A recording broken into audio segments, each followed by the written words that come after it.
So how many of you remember Kodak? No, I'm not talking Kodiak the bear, I'm talking Kodak the camera company. Just pop in one of those tiny flash bulbs and shoot. Dominant for many decades. They actually invented the digital camera, later to go bankrupt because they couldn't innovate a new business model surrounding the digital camera. Well, they have come up with a phone that's going to be released this week.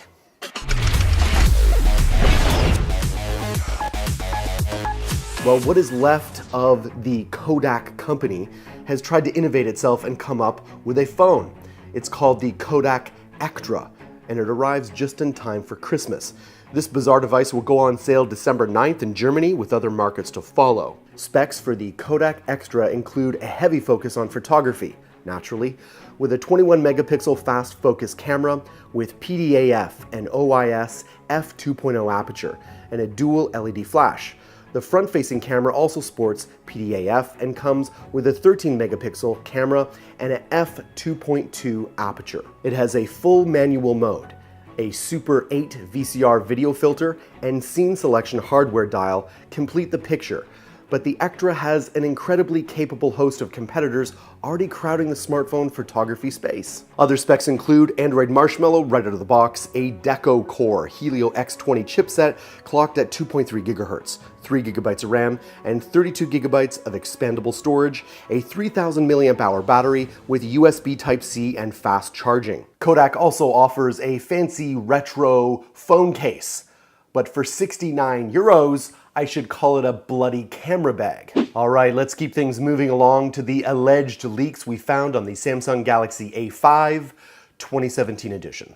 A few weeks ago, we posted an exclusive in collaboration with OnLeaks for the upcoming 2017 version of the A5. Now, Samsung has not officially announced anything, but we did find some new photos and a hands-on video. This time around, the video and renders come from a person named Neil Potgeider, who in the clip says he's doing a, quote, review of the 2017 Samsung Galaxy A5. However, since the phone hasn't been announced yet, let alone released, this review is likely a pre-production prototype for the phone.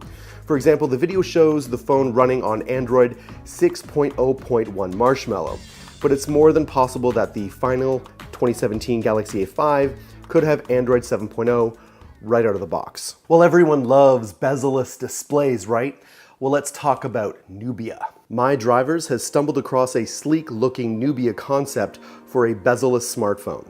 Along with this modern trend, the design also takes inspiration from phones of yesteryear, featuring a slider design to extend the compact form factor for calls and selfies. Much like Xiaomi's phone and the earlier Sharp Aqua's Crystal for that matter, the bezel-less panel allows the display to extend right to the edge of the top and sides of the phone to maximize the display. The concept's additional slide-down mechanism used to reveal the front-facing camera, flash, and speaker certainly make the most of the display and address the issue of the front-facing camera placement that we had with the Mi Mix. It also looks rather cool.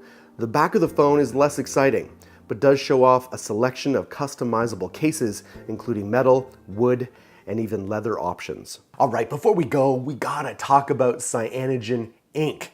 For those of you who've been following me for a while, you'll know that I have been covering cyanogen for a while now, specifically the CEO, Kurt McCaster, and his bombastic ways. He was the guy who famously said that he was going to steal Android away from Google, that he was going to be the bullet to Google's head, crazy stuff, and he drew a lot of negative attention for it, also from me.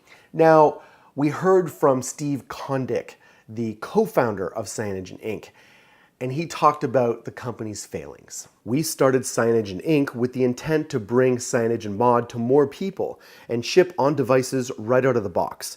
I hired everyone I knew, including a lot of community folks, moved everyone to Seattle, and we got to work.